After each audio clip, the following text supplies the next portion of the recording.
दुर्गा देवी ने अर्जुन को थप्पड़ मारते हुए कहा, तुमने अहाना के साथ बहुत गलत किया है और वकील ने तुम दोनों का तलाक करवा दिया है। मेरे प्यारे दोस्तों, दंगल टीवी के मोस्ट पॉपुलर शो बड़े घर की छोटी बहू के आने वाले एपिसोड में आपको बहुत ही दिलचस्प मोड़ देखने को मिलेगा।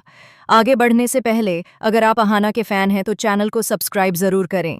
दुर्गा देवी को झकझोरते हुए मामा बोले, आज तुमने अपनी जिद और झूठी शान के लिए अपने बेटे की खुशियों की बलि किस्से चढ़ा दी।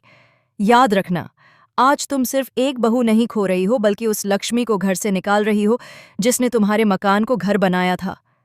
वही अहाना जिसने तुम्हारे हुनर को पहचाना, तुम्हें गुड़िया बनाने के लिए प्रेरित किया और समाज में तुम्हें एक नई पहचान दिलाई। आज तुमने उसी के चरित्र पर उंगली उठाकर उसे नरक की आग में झोंक दिया है।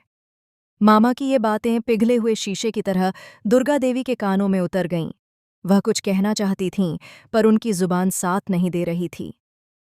दोस्तों, अगर आप चाहते हैं कि अहाना को उसका हक मिले और आप उसके फैन हैं तो चैनल को सब्सक्राइब करें। मामा की फटकार और कोर्ट की कार्यवाही के बाद जब दुर्गा देवी हवेली लौटीं तो वह आलीशान घर उन्हें किसी भूतिया महल जैसा लगने लगा। हर दीवार, हर कोना अहाना की हंसी की गवाही दे रहा था। हॉल में रखा वही सोफा जहां बैठकर अहाना उनसे दुनिया जहान की बातें किया करती थीं, आज खाली पड़ा उन्हें मुंह चिढ़ा रहा था।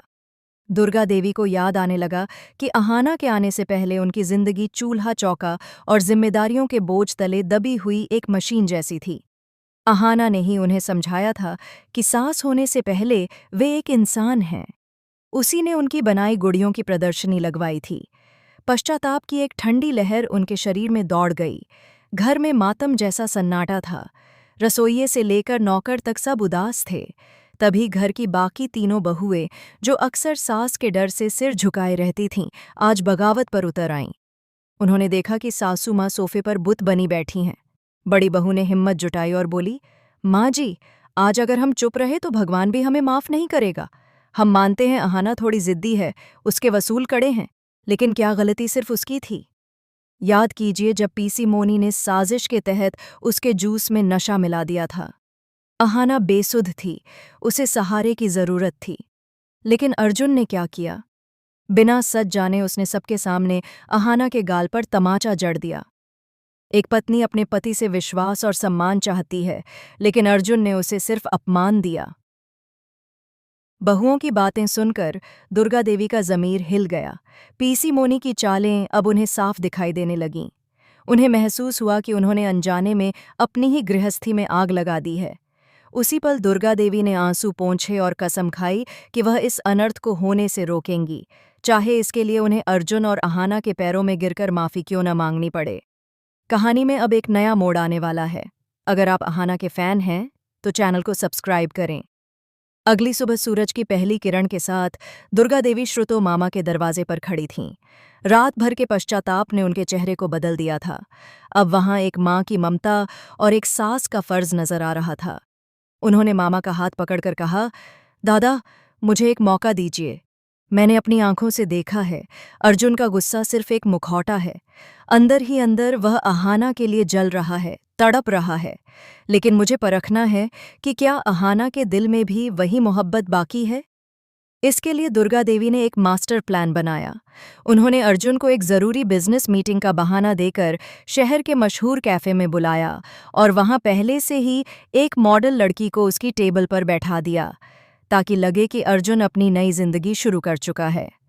उधर मामा योजना के मुताबिक अहाना का मन बहलाने के बहाने उसे उसी कैफ़े में ले आए। अंदर से टूटी हुई अहाना अनमने मन से वहां पहुंची। जैसे ही उसने दरवाज़ा खोला, सामने का दृश्य देखकर उसके पैरों तले जमीन खिसक गई। अर्जुन किसी और लड़की के साथ हंसकर बातें कर रहा था, जो कि सिर्फ एक नाटक था। यह दृश्य अहाना के लिए किसी वज्रपात से कम नहीं था।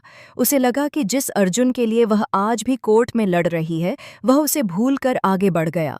उसके सब्र का बांध टूट गया। आंखों से आंसुओं का सैलाब बह निकला। वह वहां एक पल भी खड़ी न रह सकी और मुंह छुपाकर रोते हुए बाहर भाग गई। दूर कोने में छिपी दुर्गा देवी ने अहाना के आंसू देख लिए और उनके चेहरे पर सुकून की हल्की मुस्कान आ गई। वह समझ गईं कि ये आंसू दुख के नहीं, बल्कि बेपनाह मोहब्बत के हैं, जो अहाना के दिल में अब भी जिंदा है। लेकिन दोस्तों, कहते हैं ना, कभी कभी दवा भी जहर का काम कर जाती है। अहाना के लिए यह सदमा सहना मुश्किल था। घर पहुंचते ही उसकी हालत बिगड़ने लगी। उसका शरीर तप रहा था, मानो बुखार ने उसे जकड़ लिया हो। वह ठंड से कांप रही थी और बेहोशी में सिर्फ अर्जुन का नाम बड़बड़ा रही थी।